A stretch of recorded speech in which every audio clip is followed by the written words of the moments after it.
One of my viewers asked me to go and play Beth Maddox, so that's exactly what I'm going to do.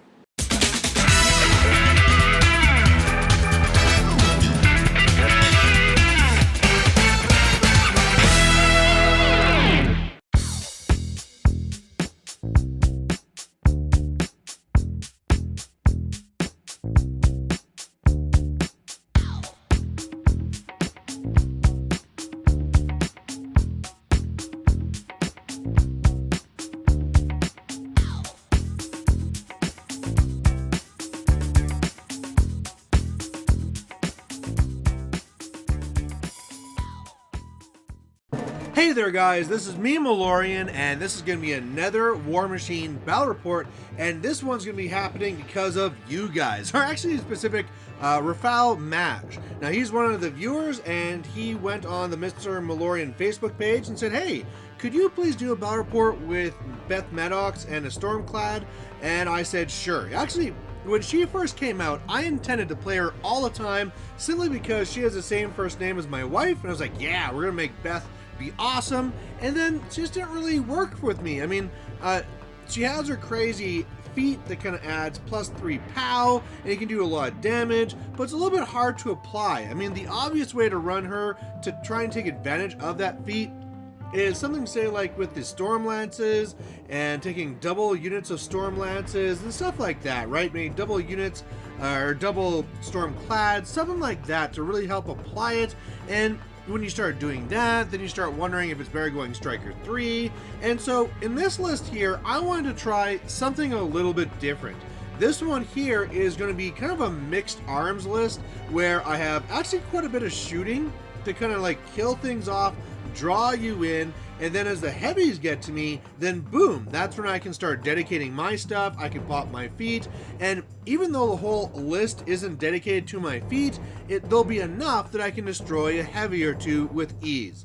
Well, wouldn't you know it, I'm up against two Colossals. Now, I'm up against my buddy John, and he is trying to get back into Crix, but unfortunately he doesn't have a lot of the new stuff, and he wants to really try it out before he buys it, and that's going to be the case here. So I'm going to let you know about the proxies right now. He is actually running Aiakos2 with double Kraken.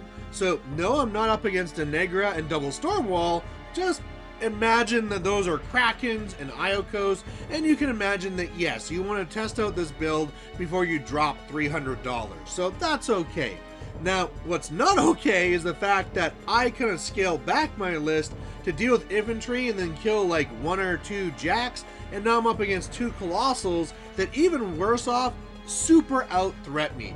With Aiakos2, he has a sail just like I do, so that's +2 inches when you charge, and then on his feet, he's going to also get another 3 inches of movement, and given that they have 4 inches of reach during their activation, yeah, he has a threat of 17 inches on one of these guys here. So the one mistake he did make, though, that I'm going to love is that when it came to the initiative roll, he won and decided to pick that side. And that is fantastic because that building is going to be a massive pain for him. So between the building and the objective, I'm going to try and use that to work the angles.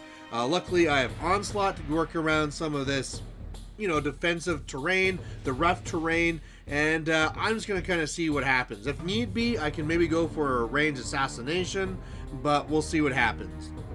So getting into it here, I start off with getting out my upkeeps. I have Snipe onto Dynamo, I have a Sail onto the Stormclad, and then I have the whatever resolve thing onto the Storm Lances. It's basically Arcane Shield plus Tough.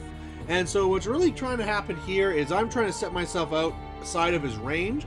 So if he wants to shoot me with his big guns, he's going to have to scatter, and he might get lucky, he might not. We'll just see which way this goes.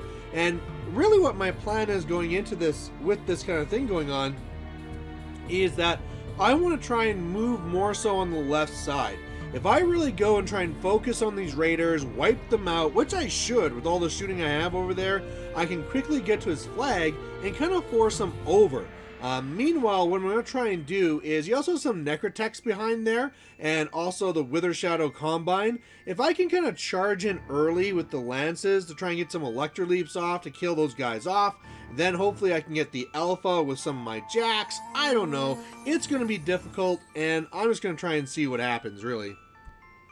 So on his turn, it turns out his objective there is a fuel one, so he pops up a cloud, and he puts a sail up onto the pink one, and everything kind of moves up.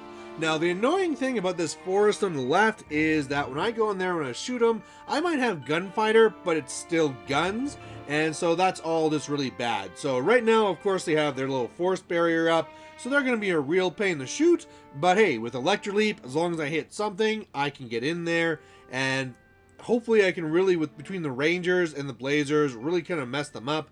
And as well, he has that pink Kraken Stormwall in a horrendous spot. So it really is limiting what it can do. So again, I'm going to really use that to my advantage. And I'm going to try and start whittle things down and start getting into them.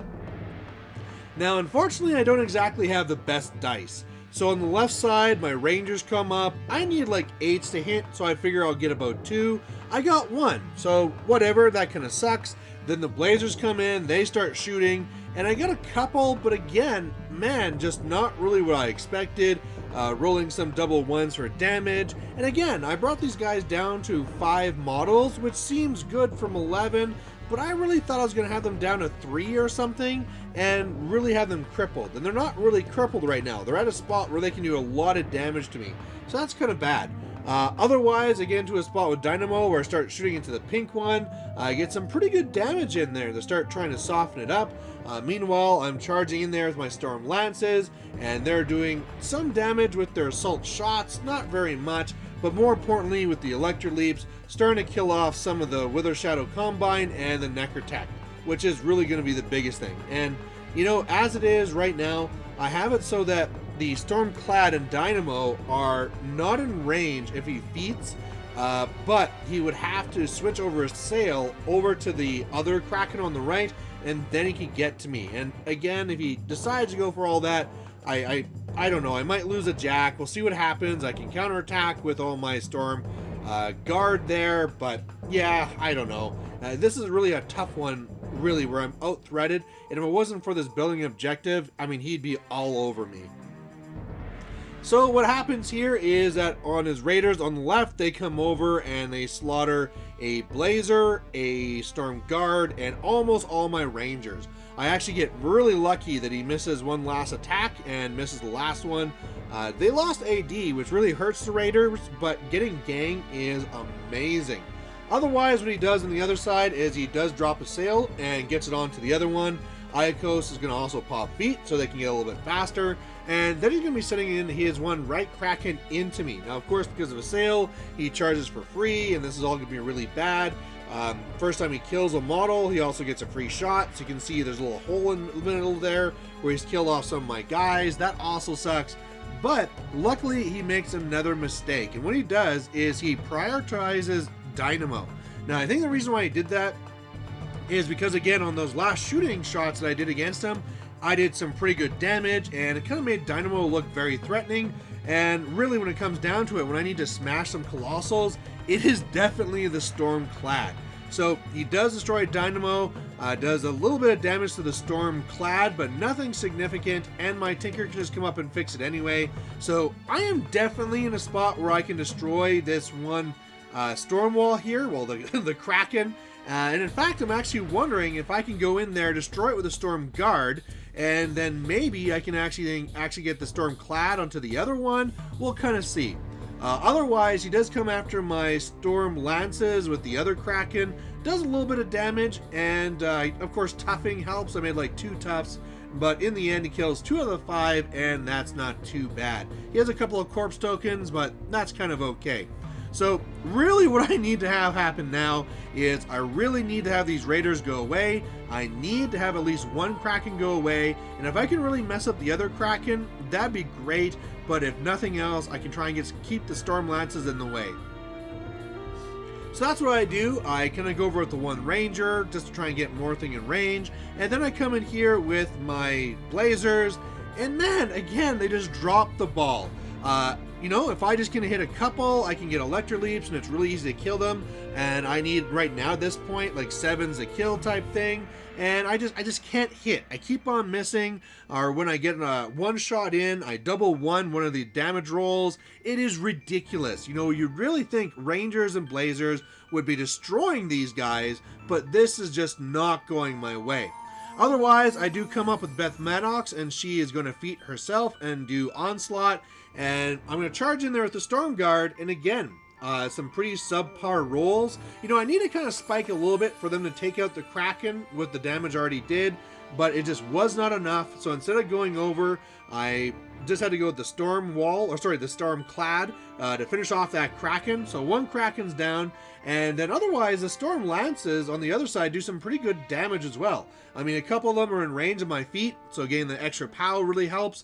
Some spike damage rolls really help, and I actually take out 1/2 of that Kraken. So as bad as things are going on the left with my scenario game, where I already thought I was going to be on the flag, I'm going okay with the peace trade. I've taken down one Kraken, the other Kraken is half dead, and he's going to have to do something fancy if he wants to try and get to my Stormclad, and otherwise, if my Stormclad gets to him first, he's probably going bye-bye.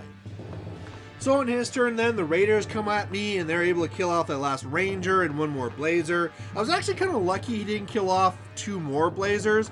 He had some pretty bad dice rolls and left 2 of them on 2 boxes, so that's good. Hopefully now I have enough to kind of turn that tides of that battle.